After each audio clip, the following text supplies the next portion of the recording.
যে আল্লাহ মা ছাড়া হযরতে শীষ নবীকে দুনিয়াতে পাঠাইতে পারে, ওই আল্লাহ গাউসে পাক রে আমাদের কাছে কিছু ইলমে লদুনি দিতে পারার ক্ষমতা রাখে কি রাখে না?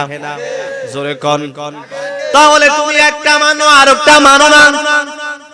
যে আল্লাহ এত কিছু করলো, এই যে এত বড় একটা আসমান দেখি রে, এই আসমানটার একটা খুঁটি নাই, আছে নি?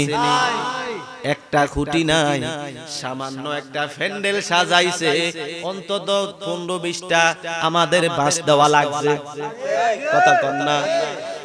যে আল্লাহ হযরত ঈসা নবীকে দুনিয়াতে আসার পরে আবার চতুর্থ আসমানে নিয়ে যাইতে পারে, ওই আল্লাহ গাউসে পাক রে 18 পারার মুখস্থ বানাইতে পারেনি।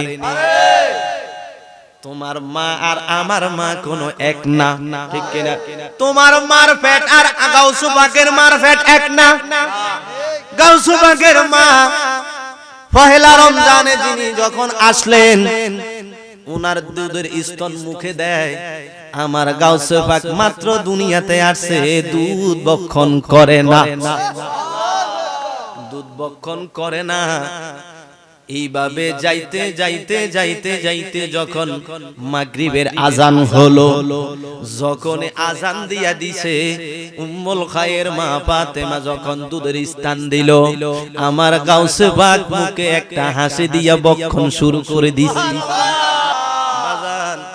গাউসে পাক রে আমার আল্লাহ ক্ষমতা দিয়েছে, যে আল্লাহ শেষবারের মতো বলি, যে আল্লাহ হযরতে ঈসা নবীরে মায়ের গর্ভে পাঠাইতে পারে জিবরাইলের একটা ফু দ্বারা, আর ওই আল্লাহ তো গাউসে পাকে আমার গাউসে পাকের আম্মা জানের পেটের ভিতরে রাইখা 18 পারা মুখস্থ করাইতে পারেনি। কেন করাইলো? করাইলো কেন? না করাইলো তো পারতো। আজকা করাইয়া কিছু মানুষ গাউসে পাকের বিরুদ্ধে কথা কয়। বাবা দলিলের দিকে পরে যাই, তোমার মা যখন তোমারে গর্ভে রাখছে, তখনও তো তোমার মা মোবাইল দেখছে, কথা কন ঠিক কিনা? তোমার মা কি বৈশা বৈশা কোরআন তেলাওয়াত করছিনি? যদি তোমার মা কোরআন শরীফ তেলাওয়াত করত, যদি তোমার মা কোরআন শরীফ তেলাওয়াত করত, তাহলে সঠিক বার্তাগুলা পাইতা, ঠিক কিনা কর?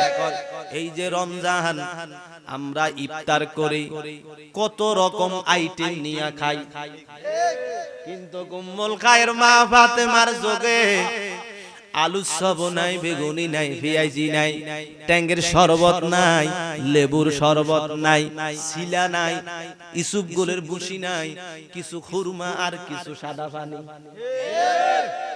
রিয়াজত এত সুজানা, রিয়াজত এত সুজানা, মানুষ কেন ওলি আল্লাহদের কাছে এখন যাইতে চায় না?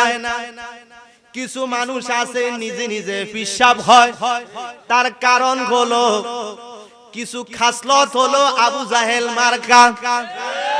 আবু জাহেল জানে আমার দয়াল নবী, মায়ার নবী, একজন সত্যিকারের নবী।